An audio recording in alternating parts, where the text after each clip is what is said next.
Perspective of Poland, I think we wouldn't like to have two borders with Germany. We would be like, oh no, not again. Yeah, from all the sides.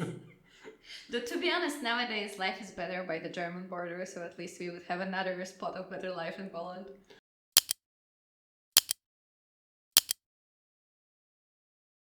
Hello guys, Hi everyone, this is Weronika. and that's Waldemar. Very good, very good. Very good. I got it right one more time. Today we are watching a historical video from the channel that we already watched, and it is called History Matters. And this time, last time I chose the video, and this time we chose the video. So if, I don't know, is the competition? I don't know. Because I was just looking the videos on their channel, and I was like, oh, that's a very good question, and I would really like to know the answer for So you that. actually don't know? I don't know. Okay. I mean. Oh, and the video, I guess you've seen the title, but just so we say it as well, is Why Does Russia Own Kaliningrad? Yeah. Or Königsberg. Yeah. Well, I don't know why I read it with a German accent, but is it Königsberg. Königsberg? König. It's a umlaut. Umlaut. It's a Königsberg. Germans are like.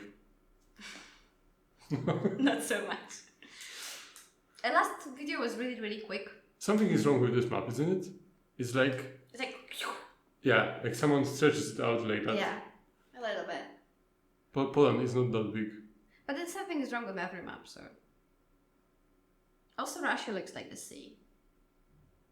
What a word that would be. Russia wasn't there and it was just the Yeah, same. just this. Oh. Beautiful, beautiful world we live in. Yeah, and here look, there is the Baltic Sea is closed with the Denmark. That's true. Denmark is so big that it made the Baltic Sea into a lake. What's that And what's island? that island here? What's that red island? We're gonna have to show you this, guys. Yeah, so I'll put it there. You will know But I have no idea what it's supposed what to you are be. talking about. But The red there is no island like that. At least I'm not aware of it. And what's the blue thing sticking out of the Kaliningrad part? Is that really there? The peninsula like that? No. What's the one at the top? Estonia? Which one? The yellow? No, Lithuania, I think. The yellow one is Lithuania. Yeah. Lithuania and Kaliningrad, and they're doing this like on the painting. Yeah, I see. Maybe it is the painting. Okay, let's get into it. Hopefully the video is better than the map. Yeah, and let's find out why they have like two countries, not one.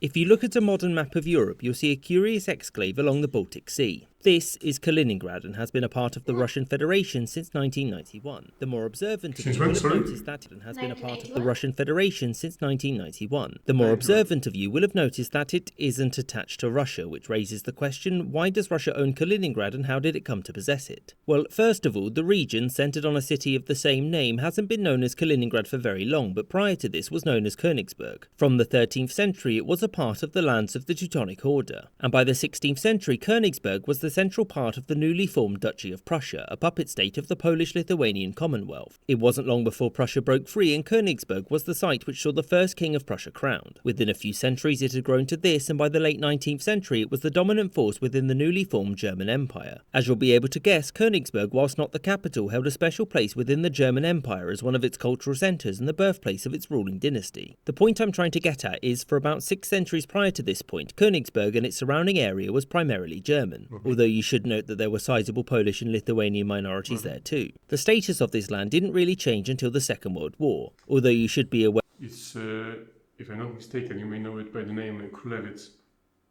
In my Polish history, there were many wars, and sometimes we gain access to that part of it.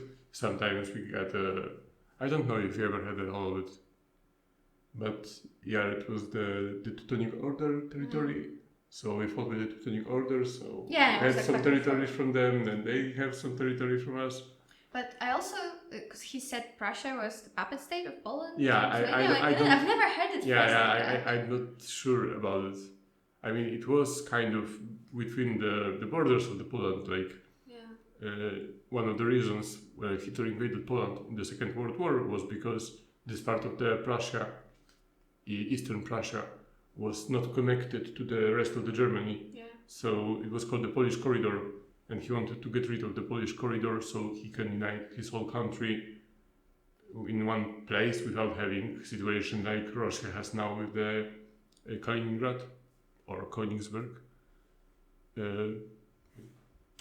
Where that the 1919 Treaty of Versailles after the First World War saw Germany lose this territory in its ruling Prussian dynasty. So As you'll notice, it did keep Königsberg itself, but this time as its own exclave known as Eastern Prussia.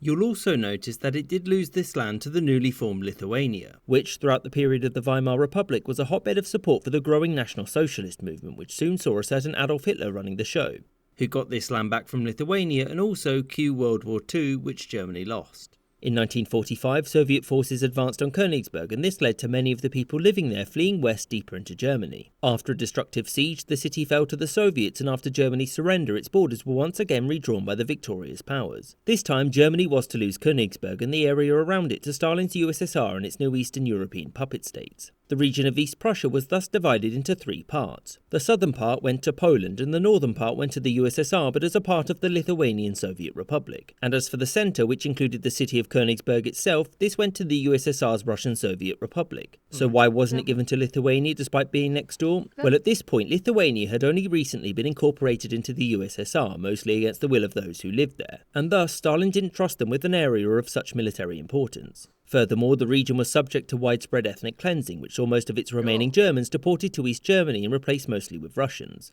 That said, when Stalin died, his successor Nikita Khrushchev did offer Kaliningrad to Lithuania, who said no. Why? Because the people there weren't Lithuanian, and its leaders felt that incorporating so many Russians into its territory would cause long-term issues. Thus, Kaliningrad would remain a part of the Russian Soviet Republic throughout the lifespan of the USSR until its collapse in 1991. This marked a point in which the status of the area could have changed. Lithuania still wasn't interested in Kaliningrad for the same reasons as before, and this view was shared by Poland. That left Germany, which had a long-standing historical claim to the area. So why didn't they get it? First of all, it was because the Russian Federation inherited the lands of the Russian Soviet Republic, and also because Germany didn't want it. During the process of reunification, the West German Chancellor Helmut Kohl didn't push to regain the exclave.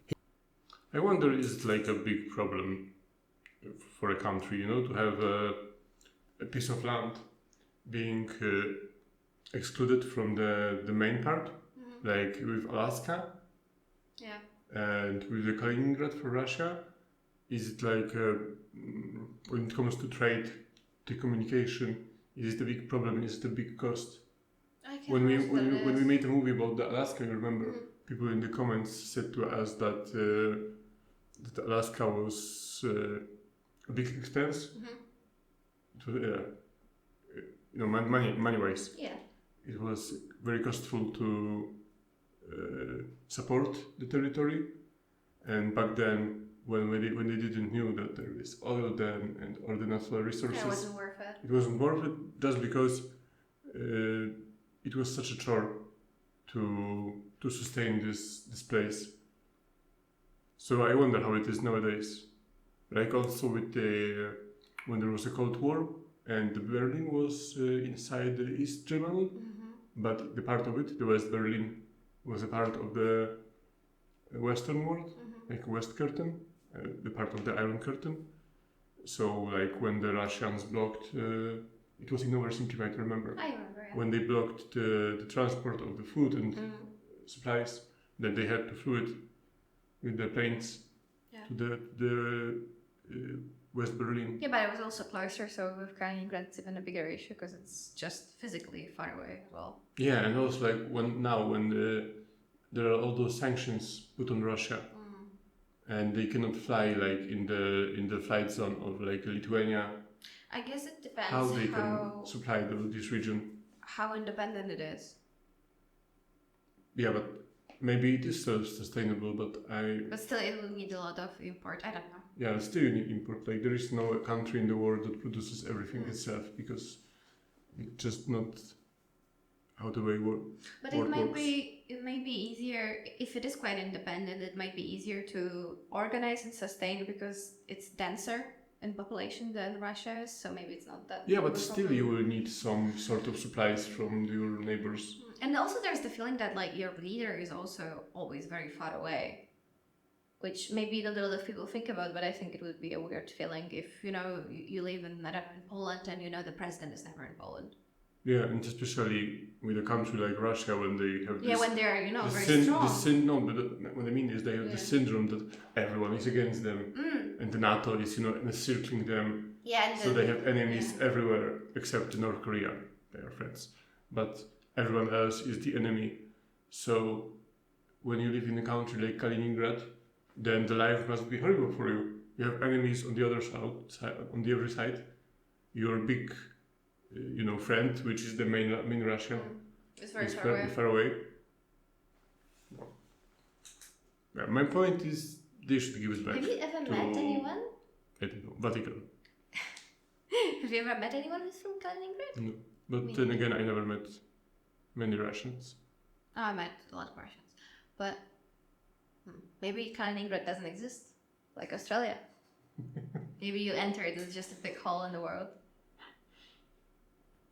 Priority was the reunification of East and West, and he felt that trying to force the issue of Kaliningrad would upset the global powers he was trying to negotiate with. Britain and France were already wary of a reunified Germany, and to give it extra land was, to them, a cause for yet more concern. And so, Germany never tried to reclaim Königsberg, which was barely even German anymore. And for Russia, Kaliningrad was just as Russian as any other bit of it, and so why would they even contemplate letting it go? I hope you enjoyed this episode, and thank you for watching with extra... Yeah, I also thought, from the perspective of Poland, I think we wouldn't like to have two borders with Germany. We would be like, oh, not again. Yeah, from all the sides. To be honest, nowadays life is better by the German border, so at least we would have another spot of better life in Poland. Yeah, but I think there would be always like this a little bit, you know, skepticism, like... Oh. And the beer would be very expensive, so you'd have another place like in Wrocław where beer is like €6. I mean that it's because of the close because they come and they buy beer and they can afford to pay more than we can. And then beer is very, very expensive. And other tourist attractions. Yeah. Okay, so basically to sum it up, no one wants it because it wasn't worth it, so it's not an especially interesting territory. Yeah, but it's historically German. Yeah, we have in USA. I don't think people have problems of this sort, but in Europe, because you know in Europe the borders changed every 10 years basically. We have, I think, almost every country in Europe now has like pieces of land that they are like, oh, it was ours. I remember it as it was yesterday. Like for Poland, for Polish people, it's Lwów. It's a city in western Ukraine, which was a Polish city for many years. Now it's in Ukraine, and well, I was there. It's not very. I mean, it is a beautiful city, but you can feel that it still lives like in 1950s, 1960s. Before the war, you mean? No, Yes. I mean in the 20th century. Okay. I mean, it's not as modernized as the big cities in Poland. Because it's in Ukraine and it's a much poorer country. But for many people there is this sentiment that, and it's not like we have plans, you know, to attack Ukraine and get Lviv back. It's called Lviv, I think, in English. It's not like that. It's like no one you wouldn't get like 11 people together interested enough to go be like, oh, we need to get Lviv back to Poland. But it's like a sentiment like, oh, you read this historical, you know, lives of the different people, many poets, many, you know, famous mathematicians from Poland, for example, and they were living in Lviv. So it's more like a feeling like it belongs to you, like it's part of your country, less than, oh, I would like it to belong to my country again. It's more like, oh, I have a connection to this place. Yeah, more like that. Yeah, but what I said is every European country has places like that. Places like that, yeah. I think so. Germans, definitely.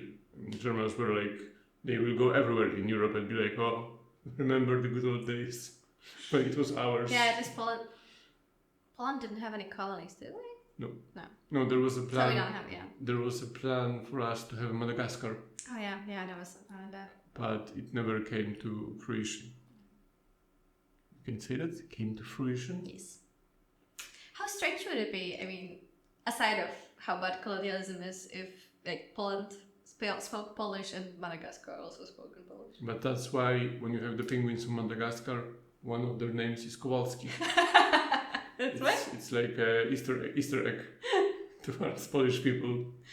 That's a good show. Okay, guys, thank you for watching with us. I hope you learned something, because we did a little bit. Very to the point. These videos are really, really short. If you have any videos from this channel that you would like to recommend to us, then please do that, and we will definitely watch them sooner or later. Yeah. Thank you guys for watching. Bye-bye. Goodbye.